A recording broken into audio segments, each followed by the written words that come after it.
Yes, another very warm welcome back to Classic Dirtbike TV and to the Westmoreland 2-day classic racing event here at the Westmoreland County Showground.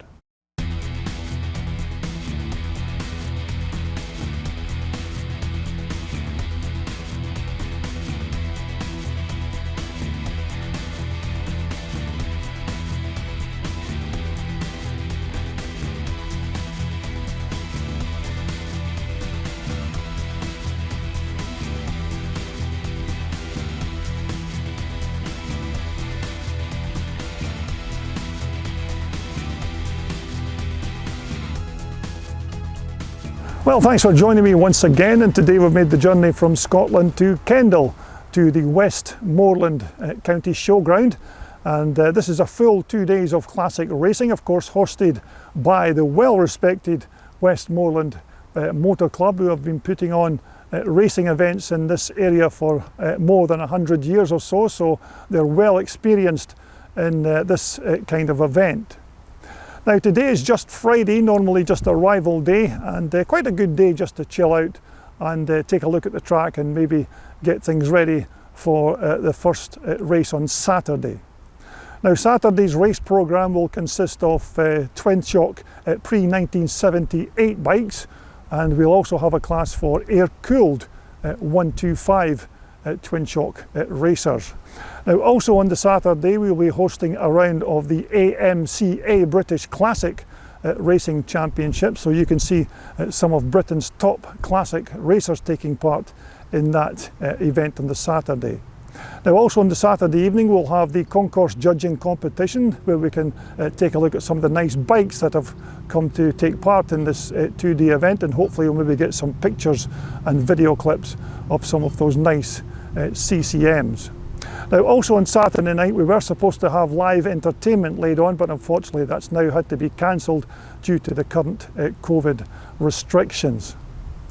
Now Sunday of course is the big CCM day, and we will hope to have some of the big CCM stars from the past taking part, well even in attendance, sorry, at this event. So we'll hope to have the likes of Jimmy Aird and Bob Wright is expected to make an attendance, and we hope to have Mike Barnes as well as one of the guests of honour at this event. So hopefully we'll get a few pictures and maybe even a little word with one of those stars over the course of the 2 days. But it's all happening here at the Westmoreland County Showground, and if you can't make it to this event, then just simply subscribe to my YouTube channel, and that way you will see each and every race that went down over the course of the 2 days.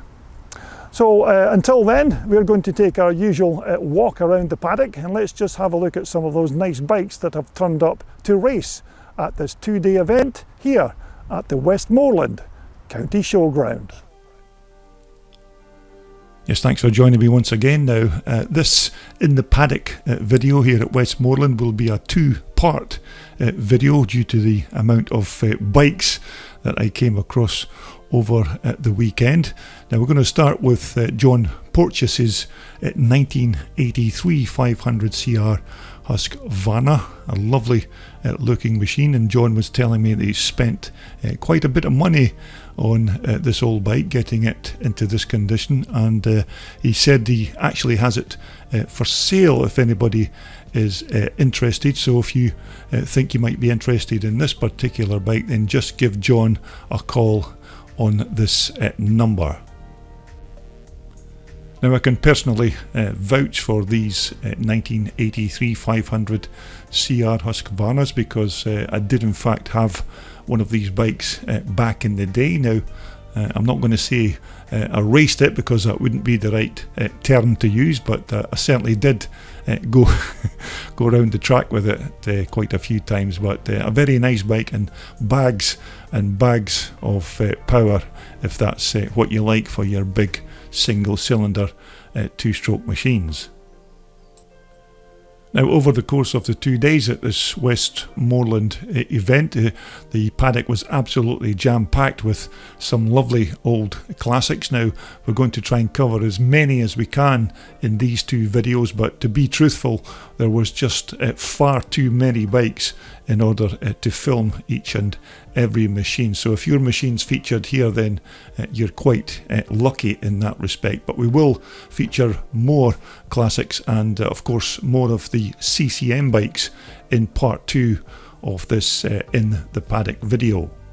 And believe me, there are some very nice bikes captured on video and film over the course of the 2 days. And of course it was quite nice to meet a few of my YouTube channel subscribers, and so thanks to each and every one that I met over the course of the weekend, and I hope you continue to enjoy these videos here on Classic Dirt Bike TV. Now this featured machine of John Porteous's is, I think this is John's standby or second race bike, because John also races a lovely Curtis Honda, a lovely machine, and John tends to favour the Curtis Honda to his 500 Husqvarna, so he now has it available for sale. So if you think you may be interested in John's bike, then just give him a call on the number that was posted previously. But I certainly could have spent at least another day or so filming more machines at this Westmoreland event, but these are the lucky ones that we managed to capture on the day. Okay, next up, our next featured machine is Kevin Smith's lovely looking 1981-82 440 Maico. Now, as far as I'm aware, this is a hybrid machine with the, I think it was an 82 frame that was modified to take that twin shock rear swing arm. But nevertheless, a lovely looking machine done out in this black livery. And Kevin had this bike featured in the Classic Dirt Bike magazine not too long ago. But certainly a change from the standard Maico red colour to see one of these bikes decked out in this black livery, but nevertheless a lovely looking machine. Although when Kevin actually took the bike onto the track on the Sunday, unfortunately he only did a few laps and the ignition packed in, so Kevin was left without his machine for the remainder of the event. But nevertheless, I'm sure he'll get that sorted before the next race meeting in about a week's time. Although if you'd like the lowdown on how this bike was actually put together and all the different features and parts on this bike, then just check out issue number 58 of the Classic Dirt Bike magazine, and you can read all about this fantastic looking machine. As you'd expect, a few non-pattern Maico parts on this bike, with these race base foot pegs, that Maico only rear brake pedal, and of course the Maico only ignition cover. But also a nice hardy pair of alloy billet triple clamps on Kevin's machine. But as I mentioned previously, you can get all the lowdown on how this very nice bike was put together by just checking out that issue 58 of Classic Dirt Bike magazine. Now, once again, a replacement tailpipe on Kevin's bike, made by PFR, or Pro Form Racing, to give them their full title. But a very nice looking machine decked out in this black livery. So that's Kevin Smith's Maico 440. Okay, next up we have another hybrid machine, and this is Archie Baird's 3L Racing CZ twin shocker, another absolutely stunning looking piece of kit.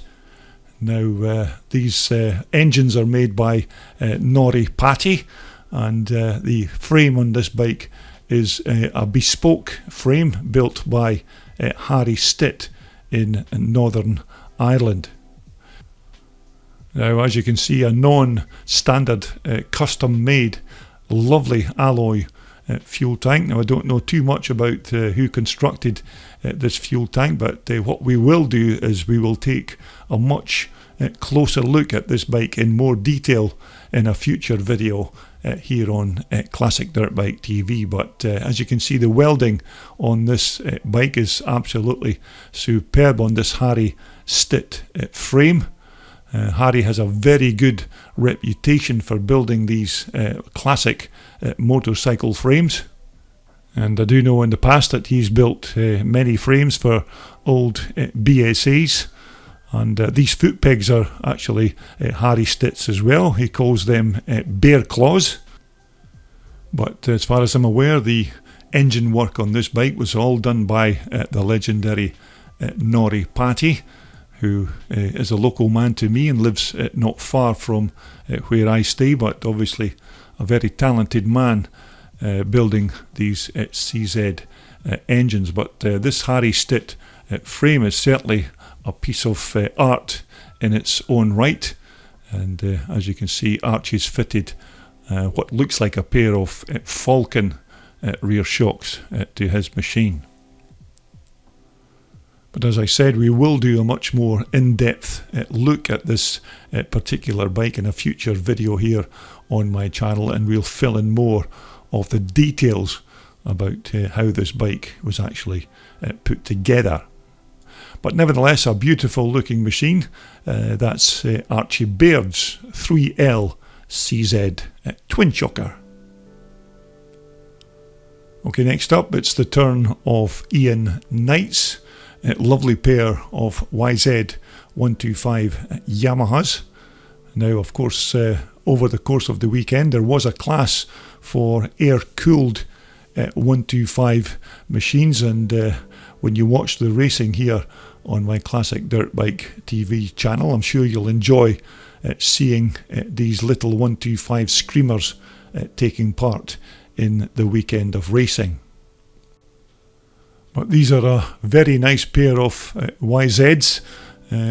Don't look like they're fully original, but nevertheless most of these bikes from that period these days aren't, but these are certainly a very nice pair of YZ125s. Now, don't quote me as to what particular year these bikes are, but they certainly look like a pair of 1980 machines, or maybe even possibly 81s, but I'm certainly no expert on these YZ125s, but nevertheless a lovely pair of little Japanese screamers. And of course, if you check out the racing footage from this weekend, which will be posted on my YouTube channel later, you can check out Ian racing one of these little 125s around this Westmoreland County Showground racetrack.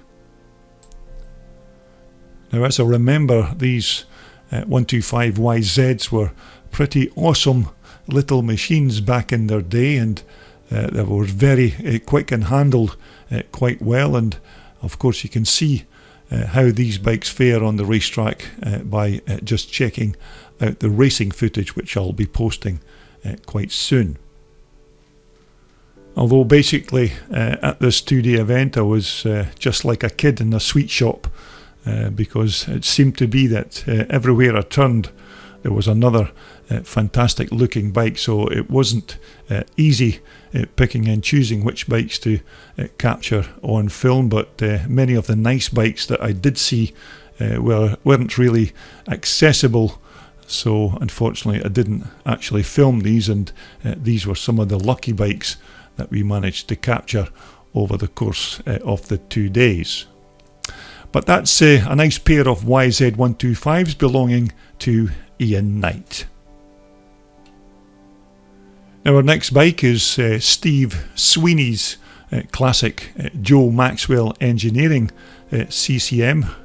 Now, as you'd expect, this is just one of the many CCMs that were on display at the Westmoreland County Showground that weekend, because this was of course a CCM celebration of 50 years of racing. So as you can expect, there were literally hundreds of these old bikes on display, and we'll be taking a look at more of these classic CCMs in part 2 of this In the Paddock from this Westmoreland event. Now, although this machine does look like it came straight from the 1970s, it's not of course an original CCM. This is a remanufactured bike that Joe Maxwell Engineering put together. Joe builds the frames and many of the other parts to go into making these replica CCMs, but these are almost 100% authentic to the original 1974 CCM design. Although if you'd like to know more about these 1974 reproduction CCM bikes, then just visit Joe Maxwell's website at joemaxwellengineering.com. So that's just one of the many CCMs that we're going to be taking a look at in this and in part 2 videos. That's Steve Sweeney's lovely CCM. Now, I just happened to be passing this old vintage racer and grabbed a few shots of it. It's a lovely big Matchless classic scrambler. Now, I don't know the name of the owner, and in fact he wasn't even listed in the racing program, unfortunately, but nevertheless a lovely looking old big 4-stroke Matchless racer. Now, I expect this bike will be taking part in the pre-1965 or 68 class, as there were a few classes for the old classics over the course of the weekend. So once again, you may catch a glimpse of this old vintage bike taking part in the racing footage, which I'll be posting shortly. Now, we don't have too many particulars with regards the year of this machine or some of the parts that are fitted to it, but I'm sure all you Matchless experts out there will be shouting at your screens and telling me exactly what year and model it is and what type of engine. But I do know that these big long stroking 4-stroke motors were quite formidable power plants back in their day. But of course not the lightest of old classics to throw around the racetrack, but nonetheless, when you see some of these more mature riders riding these bikes and throwing them around the racetrack, it's quite amazing how fast these things can go when you consider they have limited suspension on the front and back. But nonetheless, another very nice looking classic. Now, again, on the subject of classics, this is Lee Kelly's beautiful Rickman Matisse 600 Jawa. Again, one of those hand-built Rickman frames with the big, massive, usually methanol burning 600 Jawa motor in the chassis, built of course by the famous Rickman brothers. Now, I do hope that Lee remembers to take that rag out of the exhaust pipe before he fires the bike up, or he could be in trouble. But a lovely looking exhaust system on this particular bike. Yes, Lee's machine is fitted with this beautiful Myriad exhaust system, stainless steel of course, an absolute top quality exhaust, and I can imagine that that big 600 Jawa will sound really sweet when it gets fired up and running through this beautiful exhaust system. But of course they're extremely popular, these Rickman Matisse frames, for this type of pre-1968 scrambling, because you can fit a multitude of different engines in these Rickman frames, and Rickman will design and build you a frame specifically to suit whichever make or model of engine that you want to slot into the frame. Now I've seen BSAs and Triumphs and many other types of engines in these Rickman Matisse frames, but this particular bike of Lee's looks fantastic with that big 600 single Jawa motor in that Rickman chassis. So that's Lee Kelly's beautiful Rickman Matisse. Okay, from the old 4-stroke classics back to the 2-strokes. This is James Neil Jones's 1979 KX 250 Kawasaki. Now, as you can see, this is not an original bike from back in the day, as James has added some nice trick parts to this bike, but essentially it's still a KX from that particular era, but a beautiful looking machine nonetheless. But back in 1979, these were pretty awesome pieces of machinery, these KX 250s, and they had a stonking 250 2-stroke motor with that reed valve induction, and it looks like James has fitted a changed Electron carburetor to his particular bike. But as I said, this is not an original machine, but nonetheless still a beautiful interpretation of one of these 79 KX 250s. Now James is another one of the bikes that you can see in action on the track when I post the racing footage from this 2-day event, so don't forget to subscribe to my channel in order that you don't miss out on that. But a nice pair of YSS piggyback rear shocks on James's machine. Of course, these would not have been fitted back in the day, but nonetheless it's still a nice looking piece of kit, this KX250. But once again, this is just a short look at James's lovely Kawasaki, and we will take a closer look at this bike because we have plenty pictures and more video footage of this bike, so we'll take a closer look at James's machine in a future video here on my YouTube channel. But it's still nice just to take a look at one of these 79 KXs, and of course to see one racing on the track once again, so do look out for James strutting his stuff on his nice KX 250 Kawasaki. Now we're going to take a short visit to the Yellow Belly Raiders, which I'm not exactly sure what that means, but this is Micky Allan's classic BSA Gold Star, a nice old vintage racer from back in the day. But it's quite good to see these old BSA Gold Stars from back in the 50s and 60s still taking part in classic scrambles in this modern time. But this big 500 Gold Star motor was a formidable lump of an engine to throw around a scrambles track, but how those riders did it way back in the day certainly amazes me, because these bikes of course at that time had very limited suspension travel at the rear, so it must have been quite a tough ride for these older riders throwing these big heavy bikes around the racetrack. A lovely alloy fuel tank of course on this Goldie, and once again this was just one of the many lovely classics that were on display at this 2-day event here at the Westmoreland County Showground. But we will take a look at more of these classics in part 2 of In the Paddock. Now another lovely classic. This is Ben Butterworth's BSA B50, another vintage classic from back in the day.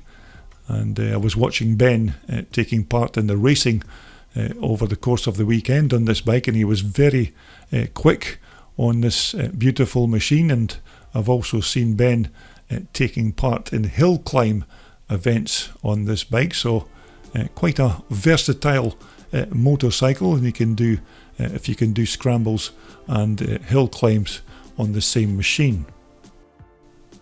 Now I'm sure that over the course of the 2 days Ben was riding this bike in the pre-1975 over 250cc class, but a lovely looking machine with that chrome frame and those nice alloy side panels and that nice alloy fuel tank.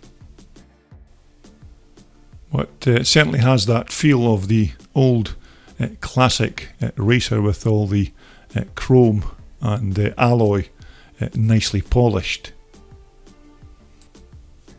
But not only was the racing very good over the course of the 2 days, it was worth the admission price alone just to come into the paddock and just walk about and take a look at some of these fantastic machines that were taking part in this 2-day event. And this bike of Ben Butterworth's was just one of many, even hundreds of machines that were at this Westmoreland County Showground 2-day CCM event. Now, as I said, we will be taking a look at many of the CCM bikes that were racing at this event, and of course more classics in part 2 of this In the Paddock from this event. Now next up we have another quite rare machine. This is Lee Davis's beautiful Hagon Yamaha 4-stroker. Now, as you know, these Hagon Yamahas had this monocoque all aluminium box type frame.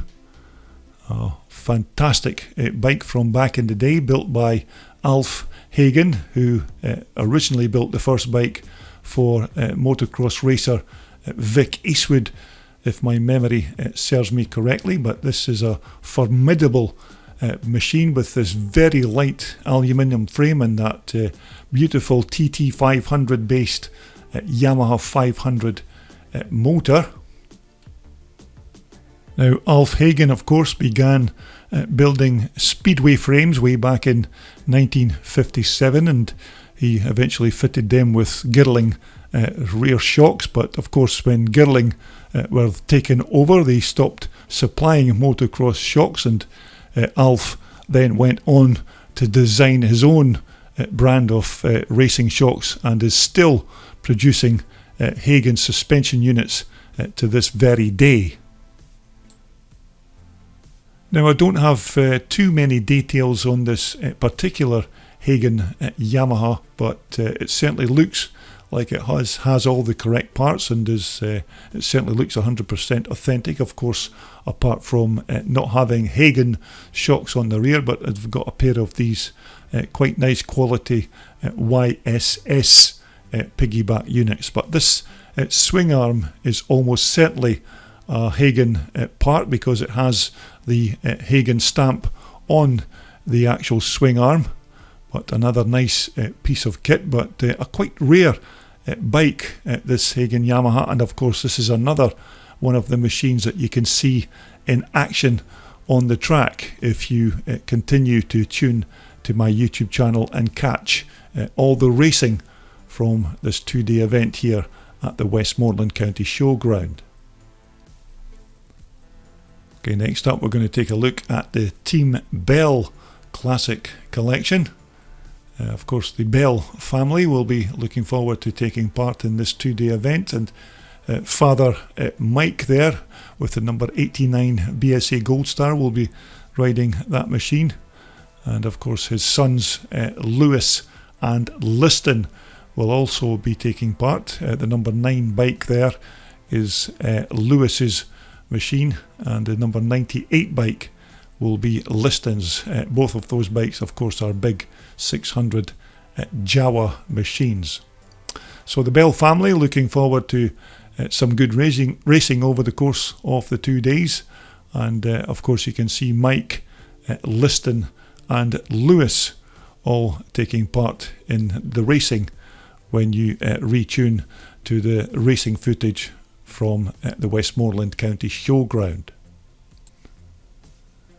Now next up we're going to take a brief look at Simon Chell's quite nice looking Tribsa, another old classic from back in the day. Now this is the BSA frame with the Triumph twin motor in the chassis, and there's quite a nice sound from that Triumph twin through that open exhaust pipe when that bike gets fired up. But we will have, of course, Simon and Chris Chell taking part in this 2D event, so look out for both these guys riding on the track. Chris will be racing his Shenny BSA, while of course Simon will be racing this much heavier but nonetheless just as quick Tribsa. But another nice old classic. Of course you can see the transponder there on the right hand side of the forkleg, that orange box, which will of course record Simon's lap times each time he crosses the finish line. So all the lap scoring is done electronically at this 2D event. But this is another lovely beautiful machine, and as I said previously, when you hear that Triumph twin motor fire up, it's certainly a sound that you could never forget. Okay, just before you all fall asleep listening to my dulcet tones, we're going to finish now with a quick look at Johnny Walker's 400 Maico. Now I think this could possibly be a 78 or even a 79 model, but nonetheless a nice looking example of one of these Maico twin shockers. And I was watching Johnny in action on this bike over the course of the weekend, and it's a very quick machine and sounds really sweet from that Derek Elwell tailpipe. And look out for this bike in action on the racetrack when you watch the racing footage. Now it's said that these 78 or 79 Maico chassis were every bit as good as the 81 bikes of their day, but if you can't lay your hands on a 1981 Maico 490, then these 78 or 79 chassis were, it's said, every bit as good. But this bike just looks fantastic, just even sitting here waiting to take to the track. Now I'm not sure if this is a 400 or possibly even a 440 engine, but speaking personally, I did have a 440 Maico myself, and the engine was absolutely sweet on that bike. Not as brutal as its bigger brother, the 490, but it certainly gave out some nice usable power. But as I said, this is just one of the many bikes that I captured over the course of the 2 days, and as I said, we'll be taking a look at more vintage classics, and of course looking at some of those classic CCMs from this event in part 2. So I do hope you enjoyed this in the paddock from the Westmoreland County Showground, and as I said, if you'd like to see more of these videos, then please consider subscribing to my channel. But until then, look out for part 2 from this event, which will be coming soon, and we'll take a look at more of these vintage classics from the CCM Jubilee weekend.